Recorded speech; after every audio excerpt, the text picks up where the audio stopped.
And you probably imagine a quiet room, rubber mats, and a sequence of physical stretches designed to clear your mind and lower your heart rate. But if you open the Bhagavad Gita, the primary text of this tradition, the first chapter introduces a very different kind of practice. The opening chapter is explicitly titled Sanshaya Vishad Yoga. In English, that translates to the yoga of doubt and despair. The word yoga itself means union, a method to connect with the divine. Yet here, that sacred pursuit is paired with a debilitating psychological breakdown. History's most studied book of spiritual wisdom begins with a crippling panic attack. The setting is Kurukshetra.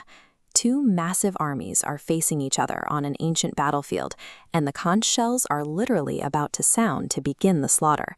Front and center is Arjuna. He is the ancient world's equivalent of an apex predator, a flawless archer, armed with celestial weapons, and sitting in a chariot steered by Krishna himself. Then, without a single arrow being fired, Arjuna collapses. His limbs begin to shake, his mouth goes dry, and his legendary bow slips from his hands into the dirt. He is suddenly hit by a wave of intense anxiety. He loses his ability to stand, consumed by moral confusion and complete physical paralysis.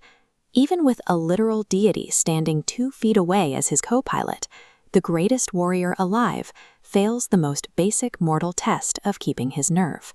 Why structure a sacred text this way? Why force the protagonist through a complete nervous breakdown before offering him a single piece of guidance? To answer that, we have to look at how specific commentaries interpret this text, particularly the framework of the Yatharth Geeta, which translates to the true meaning.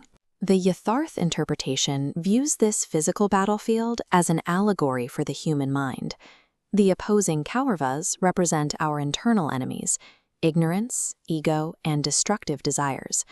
The allied Pandavas are our righteous impulses, the virtuous parts of our psyche, and they are vastly outnumbered.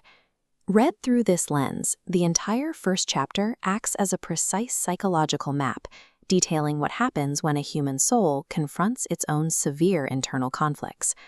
The clashing swords and roaring elephants are metaphors for the silent, internal work required of anyone actively pursuing spiritual growth. Arjuna's hyperventilation is a direct response to the sudden, overwhelming realization of what he has to face inside his own head. Arjuna responds to the crisis by constructing an intricate intellectual case for quitting. He cites ancient traditions. He predicts the collapse of societal order. He debates the complex morality of shedding family blood. He is using high-level logic and philosophy as a shield, weaponizing his own intellect to hide his existential dread. And throughout this desperate monologue, Krishna, the divine guide, plays a specific role. He remains completely silent. Krishna intentionally parked their wooden chariot directly between the two armies, right in the line of sight of Arjuna's beloved relatives, and then just let him talk until he unraveled entirely. That silence is a deliberate instructional choice. Arjuna's sharp intellect, his flawless logic, and his elaborate excuses must completely exhaust themselves before he can actually hear anything of value. There is a practical rule in both education and philosophy.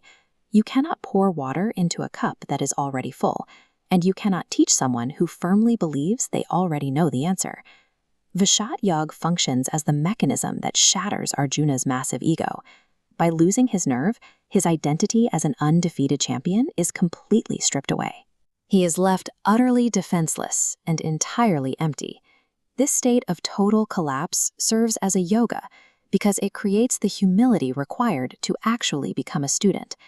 The vast spiritual teachings of the Gita's second chapter begin after Arjuna stops making arguments, drops to the floor, and openly begs for help.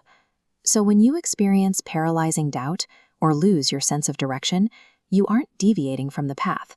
According to the Gita, losing your certainty is the mandatory first step to act.